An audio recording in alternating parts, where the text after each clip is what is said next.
Okay, Assalamualaikum. What's up guys? Semoga hari Isnin ni hari yang lebih ceria. Sebab minggu depan kita akan bercuti selama seminggu.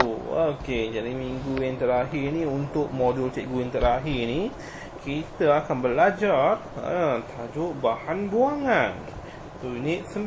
Okay, unit bahan buangan. Apa yang kau faham tentang bahan buangan?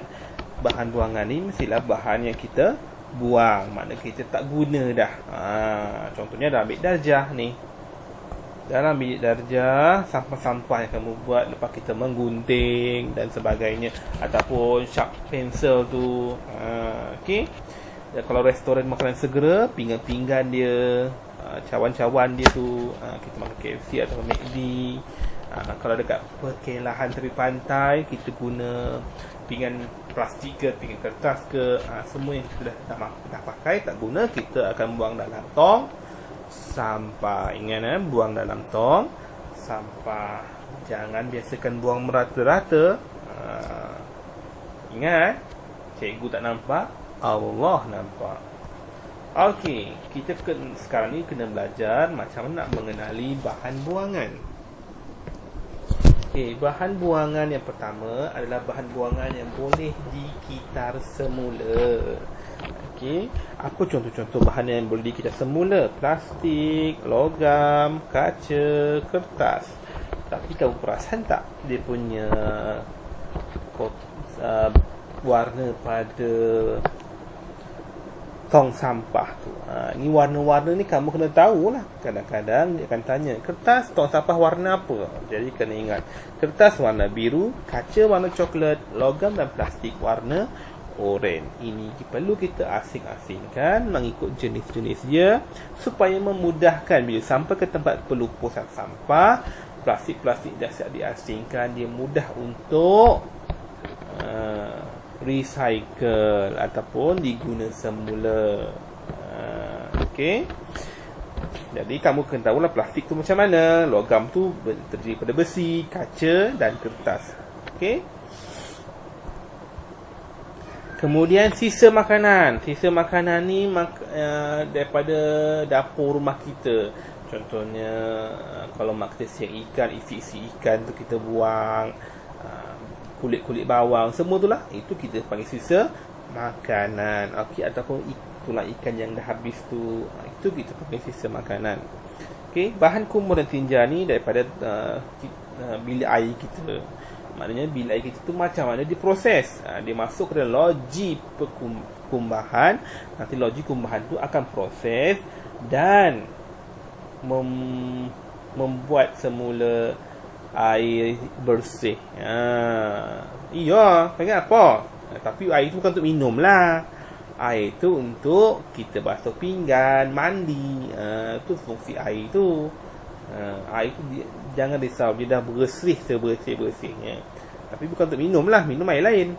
Minum kena masak.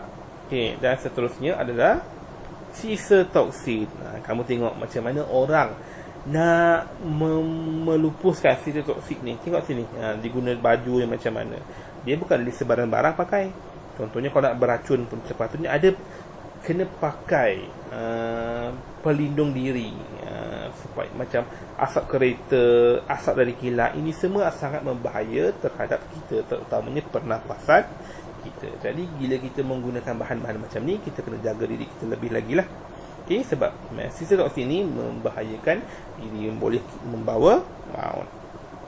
Hari ini yang kita nak masukkan adalah terbiodegradasi ataupun tidak terbiodegradasi. Apa maksud terbiodegradasi ni? Terbiodegradasi ni boleh direputkan oleh mikroorganisma dan kembali menjadi nutrien di dalam tanah. Maknanya benda tu kita tanam dalam tanah, dalam satu jangka masa dia akan hilang, mereput, mendap, hilang dalam tanah tu. Maknanya mikroorganisma tu akan makan dan hilang benda tu. Contohnya sisa makanan. Tapi kalau plastik boleh tak? Cubalah tanam depan pun ada lagi plastik dalam tu. Sebab tu pentingnya menjaga kebersihan. Apa dia bahan tidak terbiodegradasi ni? Bahan dia adalah contoh kaca, plastik dan logam tidak boleh direputkan oleh mikroorganisma. Maknanya sebab dia korek, mikroisma pun tak dapat nak uraikan dia. Sebab tu kita panggil dia bahan buangan tak terbiodegradasi. Dia tak boleh lupus dalam tanah. Jadi sebab tu pentingnya kitar semula. Kalau sisa makanan tu tak perlu kitar semula. Maknanya kita kumbah tanam dalam tanah, lama-lama dia akan hilang. Tu pentingnya. Okay. Now, disebabkan itulah kita perlu hargai bumi kita. Kenapa? Untuk kita, untuk anak-anak kamu, okay? Untuk jangka masa yang panjang lah. Kamu suka hidup macam ni, penuh dengan sampah-sampah macam ni. Sebab bila terjadinya pembuangan sampah ni, inilah yang akan berlaku. Yang pertama, banjir kilat. Banjir kilat ni akan menyebab macam mana terjadi apabila banjir itu, banjir yang lebat dan hujan yang lebat menyebabkan banjir secara tiba-tiba. Sebab apa banjir kilat ni berlaku? Longkang tersumbat. Sebab apa longkang tersumbat? Disebabkan sampah-sampah yang manusia yang buat. Okay? Dah habis minum botol pop, buang.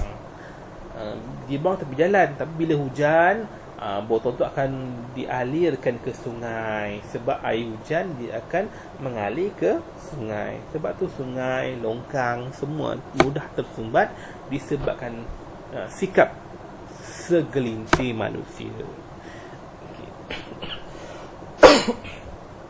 Okay. Disebabkan plastik-plastik, tayar-tayar, dia kan tak boleh terbiodegradasi. Jadi bila kita biarkan, lama-lama air akan bertakung. Bila air bertakung, akan menyebabkan pembiakan nyamuk Aedes dan menyebabkan demam denggi. Kalau banjir boleh menyebabkan taun sebab air kotor. Okay. Jadi disebabkan benda Allah ni lah, menyebabkan kita dapat penyakit. Sebab apa dapat penyakit? Contohnya ikan yang dimakan. Ikan ni datang daripada sungai. Sungai tu kalau dah tercemar, jadi bahan yang tercemar tu dah masuk dalam daging dia. Dalam daging dia kamu makan. Bila kamu makan, terjadilah macam-macam sekarang ni penyakit. Okay. Banyak penyakit berlaku disebabkan kecuaian manusia sendiri. Sebab tu pentingnya amalan pengurusan bahan buangan. Maknanya kita asingkan botol plastik, botol plastik, botol kaca, logam, kertas, supaya bila sampai ke tempat pembuangan sampah, orang yang menguruskan tu dah mudah, cepat kerja dia. Okay? Dan sisa makanan tu terus dia lupuskan. Jadi dia menjimatkan masa, menjimatkan tempat, banyak cara lagi. Okay? Jadi bermula daripada siapa? Dari kamu lah dari sekarang. Okay? Now, di tempat pengurusan bahan buangan tu macam mana dia buat? Okay, bila dia dah kutip dari rumah ke rumah, bahan yang boleh di-recycle ataupun diguna semula, kertas, plastik, logam, kaca ni, dia akan dibuat semula menjadi benda yang baru lah. Daripada kalau kertas buat bahan kertas, plastik buat plastik, sebagainya. Bagi benda-benda yang tak boleh dikitar semula, contohnya sisa toksik tu, yang sangat berbahaya, apa dia buat? Dia bakar di dalam incinerator yang bersuhu tinggi. Maknanya benda tu bagi dia macam dah hancur, dah lumat. Sebab terlalu tinggi suhu dia nak dibakar tu, barulah dia lupuskan. Dia tak boleh terus lupuskan. Yang penting dia dah bakar supaya tak ada lagi kesan, tak boleh membahayakan orang lagi, baru dia lupuskan. Itu cara dia. Okay. Jadi dekat sini, revision dekat sini, ada 4. Tapi biasanya dekat shopping mall akan jumpa 3 lah. Yang hijau ni biasanya datang daripada rumah kita saja. Okay, jadi kamu kena tahu kalau oranye tu logam dengan plastik, kalau kaca coklat, kalau kertas biru. Okay, itu adalah bahan buangan yang boleh kita kitar semula. Okay, untuk hari ni apa yang perlu kamu buat, sikit nota adalah ini saja, terbiodegradasi, terbiodegradasi ada dalam modul tu dengan tidak terbiodegradasi. Maksud dia apa?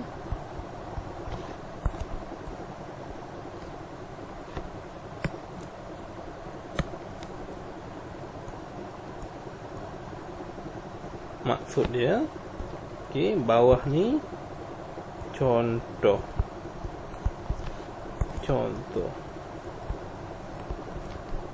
Itu dalam buku nota kamu. Okey, kamu boleh tengok dekat sini. Ini adalah kita punya rumusan. Okey, pengurusan terancang. Pengurusan terancang tu macam mana? Maknanya mahajir daerah tu yang akan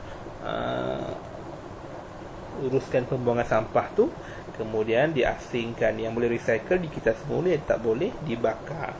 Lepas tu amalan ni yang perlu kita buat. Apa? Bungkus ikut dia punya jenis. Lepas tu kalau ada bahan cecair, contohnya biasanya dalam makmal sains kan, benda cecair yang bahan kimia itu berbahaya. Dia kena simpan dalam bekas khas, tak boleh simpan dalam bekas. Contohnya minyak hitam kereta tu. Tak boleh kau biar je. Okey, kena simpan dalam bekas tu. Nanti bekas tu nanti bawa ke tempat bahan pelupusan. Okey. Kemudian masukkan ikut tong sampah. Okey, biasanya tak dekat gemencing tu tak pastilah tak salah tidak. Tapi sepatutnya kena ada supaya memudahkan. Itu shopping mall ada kalau pesan lah. Okey, lepas tu hasil sisa makanan kita boleh dijadikan baja kompos. Baja kompos ni macam mana bukan kita yang buat, adalah orang yang buat. Okey, dia proses menjadi bahan jadi baja kompos. Okey, ini kita perlu amalkan reduce, reuse, recycle, iaitu mengurangkan benda yang tak boleh dikita semula, reuse, guna semula benda yang boleh diguna semula, recycle, kita semula bahan yang boleh dikitar semula. Okey, sebab apa? Nanti jadinya kesan buruk, pencemaran alam sekitar, udara, sungai, masalah kesihatan, pernafasan dalam kita. Sebab tu banyak penyakit sekarang ni, banjir kilat dan pembaziran tenaga. Okey. Jadi untuk minggu ni, untuk hari ni ini saja. Lepas ni buat kuis. Biasanya satu kuis je cikgu rasa. Yang hari tu siapa dah buat nombor 1, nombor 2, tu buat nombor 3. Yang belum tolong buat maknanya mesti ada 3 kuis. Minggu lepas 2, minggu ni 1. Okey, guna ID yang cikgu bagi. Dan kita akan jumpa hari Jumaat.